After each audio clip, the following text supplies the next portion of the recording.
पनवेलमध्ये निवडणुकीचं वातावरण तापलंय. पनवेलमधील ठाकरे गटाच्या महिला उमेदवार लीनाताई गरड यांच्या प्रचारार्थ पनवेलमध्ये जोरदार उत्साह पाहायला मिळाला. यावेळी घेण्यात आलेल्या या प्रचार सभेला महिलांसह तरुण आणि वृद्धांचा उत्स्फूर्त प्रतिसाद मिळाला. शहरातील आद्य क्रांतीवीर वासुदेव बळवंत फडके नाट्यगृह कार्यकर्त्यांनी भरून गेलं होतं. घोषणांच्या आवाजाने नाट्यगृह दणाणून गेलं होतं. यावेळी लीनाताई गरड यांच्या अभ्यासू आणि मुद्देसूद भाषणानं त्यांनी उपस्थितांची मनं जिंकली.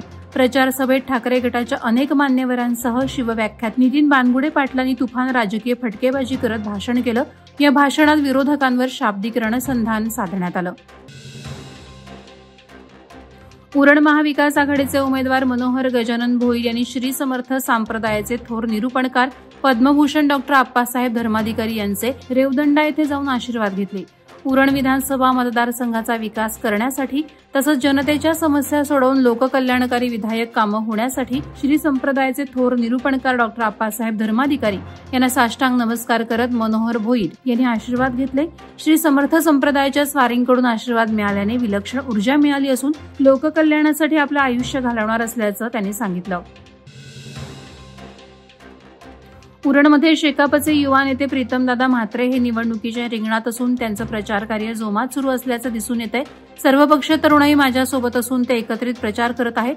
तरुणाईनं ही निवडणूक आपल्या खांद्यावर घेतली असून येत्या 24 तारखेला शिट्टी जोरात वाजवल्याशिवाय राहणार नाही असं वक्तव्य करत प्रीतमदादा म्हात्रे यांनी विजयाचा निर्धार व्यक्त केला आहे.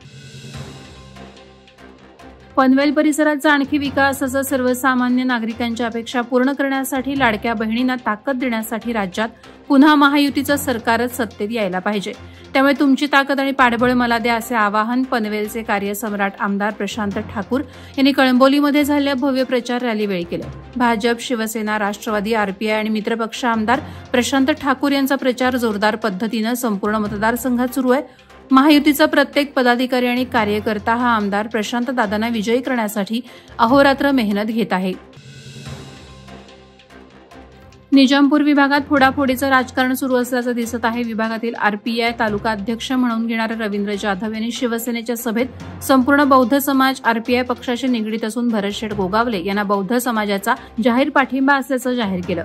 या वक्तव्याचा निजामपूर विभागातील बौद्ध समाज बांधव आणि संघटनेनं जाहीर निषेध केला असून रवींद्र जाधव हे निवडणुका आल्या की आरपीआय या पक्षाचा तालुका अध्यक्ष आहे असं भासवून राजकीय नेत्यांची फसवणूक करत असल्याचा आरोप बौद्ध समाजाचे कार्यकर्ते कमलकार गंगावणे यांनी केला आहे.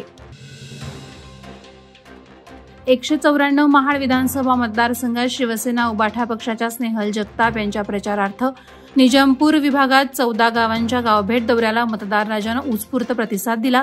निजामपूर मोहल्ला येथे शिवसेना उबाठा पक्षाच्या उमेदवार स्नेहल जगताप यांच्या प्रचाराला उत्स्फूर्त प्रतिसाद मिळाला. 15 वर्ष खोटी आश्वासनं या मतदारसंघात आमदारांनी दिली.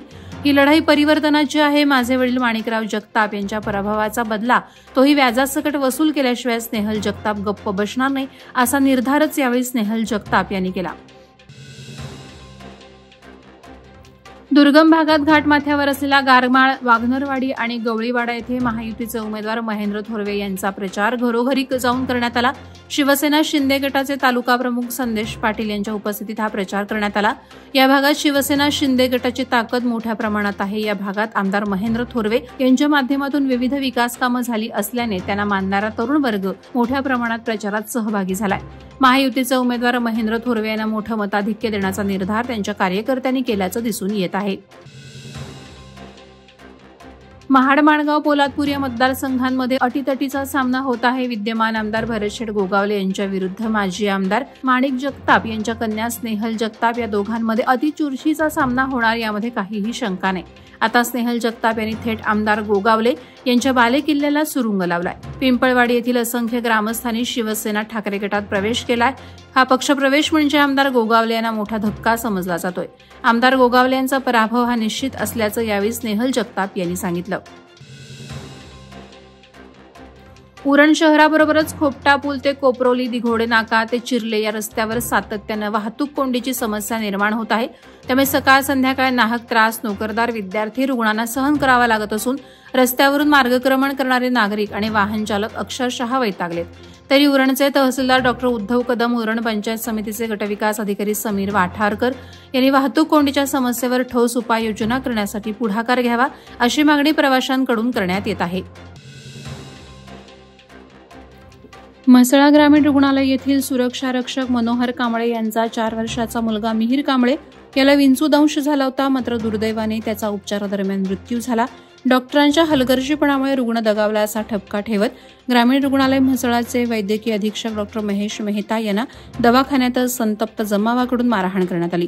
जमावानं रुग्ण दगावल्याचा ठपका ठेवत डॉक्टर महेश मेहता यांना मारहाण केल्याचं डॉक्टरांनी सांगितलं. मुलाच्या मृत्यूला ग्रामीण रुग्णालयातील डॉक्टरच जबाबदार असल्याचा आरोप करत मनोहर कांबळे यांनी म्हसळा पोलीस ठाण्यात तक्रार नोंदवली आहे. Vadalvara live city news bureau, Raigad.